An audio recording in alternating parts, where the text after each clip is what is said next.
خواتین میں اگر کوئی غیر مسلم خاتون ہو تو سوال کر سکتی ہیں. My name is Gayatri and I am a student.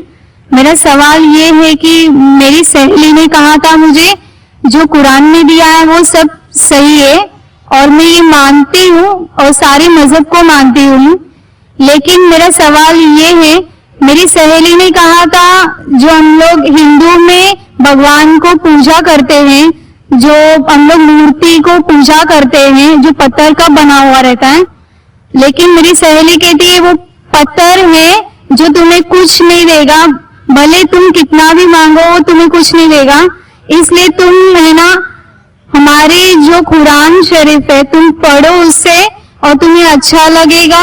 اور میں نے کہا کہ بچپن سے ہمارے پیرنٹس نے جو سکھایا، جو انہوں نے سکھایا بھگوان ہے، ہر ایک مذہب میں ہر ایک پیرنٹس اپنے بچوں کو سکھاتے ہیں کہ جو بھی مذہب ہے ان کے بارے میں جانکاری دیتے ہیں، بھلے ہمارے گرو بھی دیتے ہیں، لیکن جو بچے ہیں اپنے پیرنٹس کو اور اپنے گرو کو ہی فالو کرتے ہیں.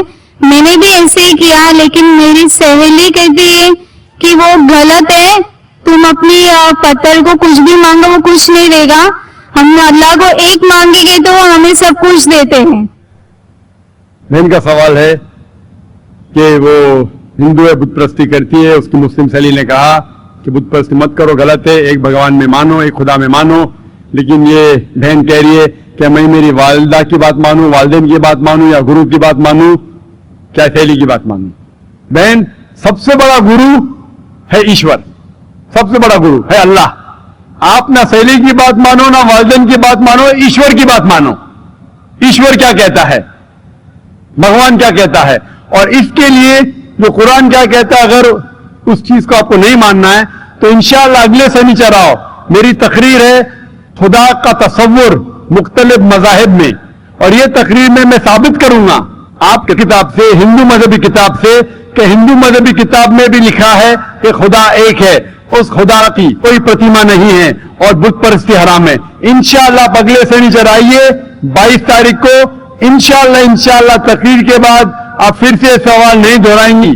آپ کی کتاب کے حساب سے آپ کو ایک خدا کو ماننا ہے، ایک ایشور کو ماننا ہے اور صرف اس کی عبادت کرنا ہے، اور بت پرستی حرام ہے. اگلے سنیچر 22 سیٹرڈے انشاءاللہ بانا sister. Thank you. Mic number 2 میں اگر کوئی غیر مسلم بھائی ہو تو سوال کر سکتے ہیں. السلام علیکم ڈاکٹر ذاکر نانیانی، میرا نام عبداللہ ہے. پچھلے رمضان میں اللہ تعالیٰ نے میرے کو ہدایت دی اور میں نے کلمہ پڑھا. میرا سوال ہے یہ ہے کہ اسلام میں جو کوئی آتم ہتیا کرے گا تو اس کو اللہ تعالیٰ قیامت کے دن کیا سزا دے گا؟ بھائی صاحب نے پوچھا کہ جو انسان آتم ہتیا کرتا ہے قیامت میں کیا سزا. آتم ہتیا کرنا حرام ہے، اور جس طریقے سے وہ آتم ہتیا کرے گا صحیح حدیث میں آتا ہے اسی طریقے سے اس کو سزا ملتے جائیں گی قیامت کے اندر. تو اس لیے آتم ہتیا کرنا حرام ہے. یہ زندگی اللہ سبحانہ تعالیٰ نے ہمیں دی ہے اور ہمیں جینا چاہیے اللہ اور اللہ کے رسول کے احکامات کے حساب سے. اگر نہیں کریں گے تو آپ آخرت میں سفلتا نہیں پائیں گے. وآخر دعوانا الحمدللہ رب العالمین. خواتین میں اگر کوئی غیر مسلم خاتون ہو تو ان کو سوال کرنے کا موقع دیں. نمستے، میں جیا بوراڑے، ساؤتھ انڈین، میں ویٹی میں کام کرتی ہوں کاؤنٹنگ میں. میرا سوال یہ ہے مسلم کاسٹ میں نبیوں کو بھیجتے ہیں کہ ہندو مسلم سکھ عیسائی سب ایک ہے، تو پنڈت لوگ کو بھی اللہ تعالیٰ نے بھیجا ہے کہ سب کاسٹ ایک ہی ہے، تو وہ ایک بھی بار ہم لوگوں کو بولتے نہیں ہے کہ سب ایک ہی ہے، وہ صرف اپنا ہی بولتے ہیں، ایسا کیوں؟ بہن نے سوال کیا ہے کہ مسلم مذہب میں کہتے ہیں کہ ہندو مسلم سب ایک ہے، لیکن ہمارے پنڈت ایسا نہیں کہتے، کیوں؟ اگر قرآن پڑھیں گے تو جیسا میں نے کہا کہ مذہب اللہ کے نزدیک ایک ہی ہے، اسلام اور کوئی نہیں. اسلام مطلب امن حاصل کرنا اپنی خواہشیں اللہ کے احکامات کے مطابق. لیکن قرآن مجید میں لکھا ہے سورہ حجرات میں سورہ number 49 chapter 49 Verse number 13. Ya ayyuhan nasu inna khalaqnakum min zakarin wa unsa wa ja'alnakum shu'uban wa qaba'ila lita'arafu inna akramakum indallahi atqakum inna Allaha alimun khabir.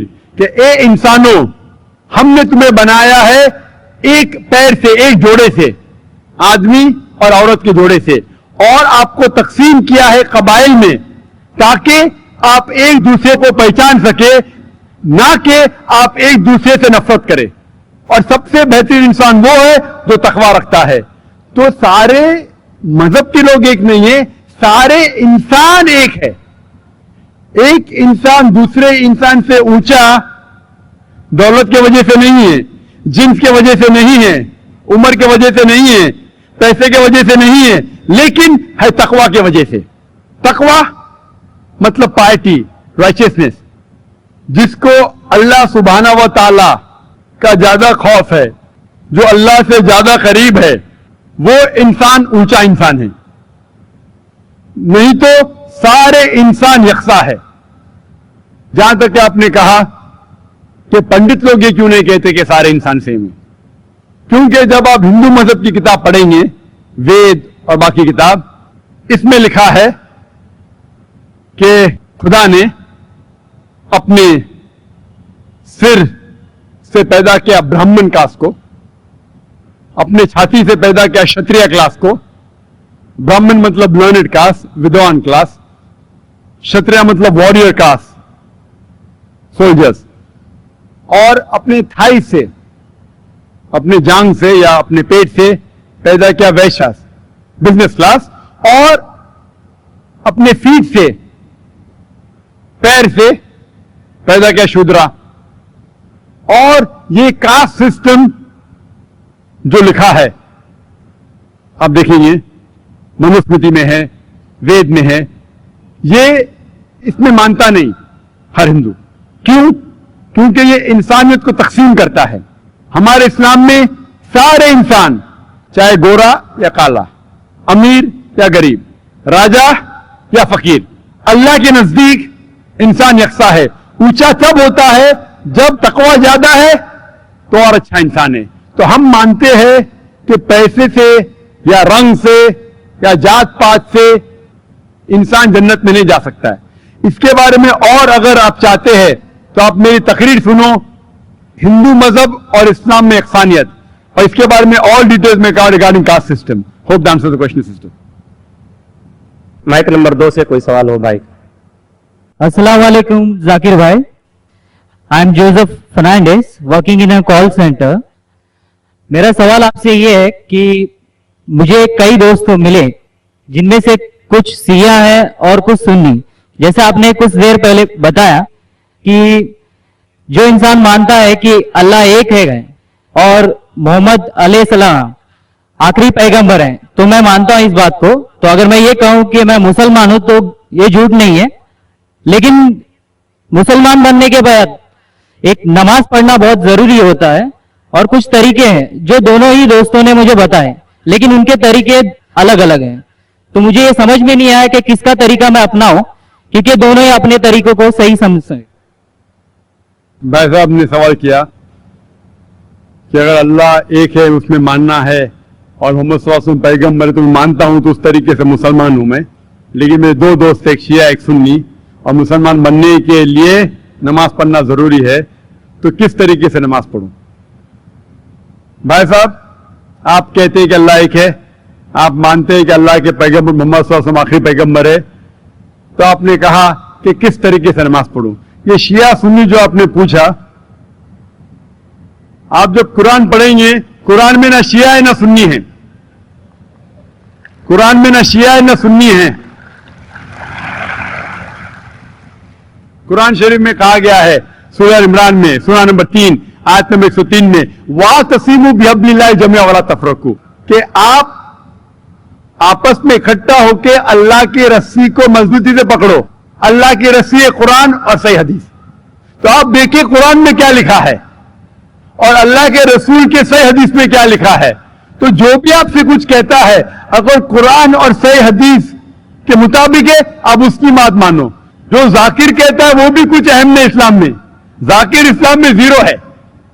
جو ذاکر کہتا ہے وہ بات ماننا ضروری نہیں, لیکن جب میں قرآن کا حوالہ دیا تو آپ کو قرآن کی بات ماننا فرض ہے, جب میں صحیح حدیث کا حوالہ دیا تو آپ کو صحیح حدیث کی بات ماننا ضروری ہے. تو اسی لیے کوئی بھی شخص کچھ کہتا ہے, اگر اختلاف ہے اس میں تو پھر سے رجوع ہو جاؤ قرآن اور حدیث کے پاس, کیونکہ قرآن میں لکھا ہے سورہ نساء میں سورہ نمبر 4 آیت نمبر 59 میں ورس نمبر 59 میں, اطیعوا اللہ واطیعوا الرسول, اللہ کی اطاعت کرو, اللہ کی بات مانو اور اللہ کے رسول کی بات مانو. اور وہ لوگ those who have been charged with authority, جو الامر ہے, وہ لوگ جو آپ کے امیر ہے. لیکن اگر ان میں اختلاف ہے پھر سے رجوع ہو قرآن حدیث کے پاس, اللہ اور اللہ کے رسول کے پاس. تو اگر دو شخص, دو عالم, کوئی بھی اگر اختلاف ہے, آپ پھر سے مڑو اللہ اور اللہ کے رسول کے پاس, قرآن اور صحیح حدیث کے پاس. پھر دیکھو کہ کون سا دوست, کون سا مسلم, کون سا عالم, کون سا مولانا قرآن اور صحیح حدیث کے مطابق کہہ رہا ہے. آپ سمجھے؟ تو اس سے پتا چلے گا کہ کیا صحیح ہے. آپ بولتے ہیں کہ نماز پڑھنے کے طریقے میں اختلاف ہے, شروع میں کم از کم جو یکساں ہے وہ تو شروع کرو. اختلاف وہ تھوڑا ہے, نماز کے طریقے میں اختلاف وہ تھوڑا ہے, جو یکساں ہے وہ تو شروع کرو. اگر آپ مسلمان بننا چاہتے ہیں تو اتنا وقت کیوں لے رہے؟ خالی نام کے مسلمان ہونا ضروری نہیں ہے, وہ کوئی فائدہ نہیں. عملی طور پہ مانو کہ اللہ ہے کہ اس کی عبادت کرو اور آخری رسول محمد صلی اللہ علیہ وسلم پہ ایمان لاؤ, اور اس کے بعد پھر تحقیق کرو آپ کے دو دوست لوگ جو بول رہے قرآن سے کون میچ کرتا ہے, صحیح حدیث سے کون میچ کرتا ہے. کیونکہ اللہ کے رسول فرماتے, صحیح بخاری کی حدیث ہے, اس طریقے سے نماز پڑھو جس طریقے سے آپ نے مجھے دیکھا. تو جو صحیح حدیث سے ثابت ہے, قرآن اور صحیح حدیث سے, اس طریقے سے نماز پڑھو. لیکن اگر 19-20 فرق ہے, کم از کم جو یکساں ہے وہ تو شروع کرو. اختلافی باتوں پہ تحقیق کرو, انشاءاللہ پتہ لگ جائیں گا آپ کو کیا صحیح ہے. تو انشاءاللہ ابھی آپ صرف نام کے مسلمان مت نہ ہو, عملی طور کے اوپر مانو کہ اللہ ہے کہ اور اللہ کے رسول محمد صلی اللہ علیہ وسلم آخری پیغمبر ہے. Hope that answers the question. Thank you sir. Mic number 2 میں کوئی غیر مسلم بھائی ہوں تو سوال کر سکتے ہیں. Good evening, sir. My name is Hardik Rathod and my profession is I'm studying in commerce. So my question is, I'm not clear with the concept of Makkah. That every person says that Makkah is in the center of the world. I'm not yet clear with this concept. I keep on asking with my friends that what actually Makkah is. But no one can give me the reliable answer. So please, I want to request you that please can you tell me in pure Hindi or English that what the actual concept of Makkah is. بھائی صاحب کا سوال ہے کہ میں اب تک یہ نہیں جان سکا مکہ کیا ہے, میں یہ نہیں جان سکا کیوں کہتے ہیں کہ مکہ زمین کے سینٹر میں ہے, محور میں ہے. میں یہ نہیں جان سکا کہ مکہ کیا چیز ہے. بھائی صاحب, مکہ جس طریقے سے قرآن مجید میں ذکر آتا ہے سورہ ال عمران میں سورہ نمبر 3 آیت نمبر 96 میں کہ بکرا وہ جگہ ہے جو سب سے پہلے عبادت کے لیے بنائی گئی, سب سے پہلے عبادت کی جگہ بنائی گئی وہ ہے مکہ. اور قرآن مجید میں لکھا ہے سورہ اسراء میں چیپٹر نمبر 17 آیت نمبر 1 میں کہ اس کے ارد گرد امن ہے, اور مکہ کو کہا گیا دار الامن. اور جہاں تک کہ سینٹر کا سوال ہے, آپ جب ورلڈ میپ دیکھیں گے, آپ اسکول میں پڑھے ہوں گے ورلڈ میپ آپ کھولیں گے تو آپ دیکھیں گے کہ نارتھ پول اوپر ہے, ساؤتھ پول نیچے ہے, ویسٹ کی طرف ہے امریکہ, ایسٹ کی طرف آپ دیکھیں گے جاپان, سعودی عربیہ جو سینٹر میں, اور مکہ جو ہے, جو سٹی مکہ ہے وہ ڈاٹ آپ دیکھیں گے اوپر اور نیچے بھی سینٹر میں, لیفٹ اینڈ رائٹ میں بھی سینٹر میں. تو اسی لیے ورلڈ میپ آپ دیکھیں گے تو مکہ از ان دا سینٹر, مطلب محور ہے. تو that is one of the meanings. But real ہے کیا وہ دار الامن ہے, اور وہ امن کی جگہ ہے, اور وہ پہلی عبادت کے لیے جگہ بنائی گئی. اللہ سبحانہ و تعالیٰ فرماتے قرآن مجید میں. I see the people's means like the bhakt of Allah, they pierce their body and their means they do rally out on the road. What is it actually?